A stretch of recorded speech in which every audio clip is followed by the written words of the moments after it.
Welcome to Penrose Learning, where we make understanding easy. You begin by preparing what providers will ask for: a government photo ID and a payment method. Once ready, decide quickly whether you want a physical Canadian SIM or a virtual VO IP number. Each has pros and cons for cost and mobility. Next, compare basic plans for $0 to $30 range and pick one. Make sure to note any address requirements for billing. If you lack a Canadian address, plan to use a virtual provider that accepts international billing. You now register an account with the carrier or VO IP app you selected.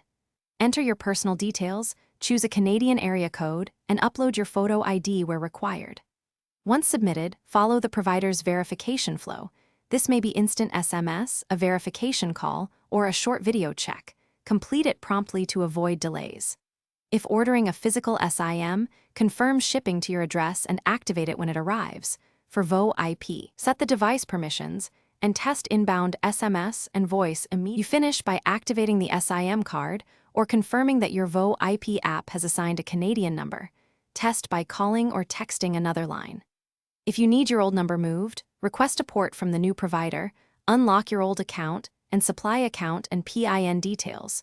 Porting can take 1-3 business days. If something goes wrong, retrace verification steps, retry the upload, and contact support with the reference ID they gave you. This usually resolves provisioning or porting hiccups quickly. Thanks for watching. If this was helpful, leave a like and consider subscribing. See you next time.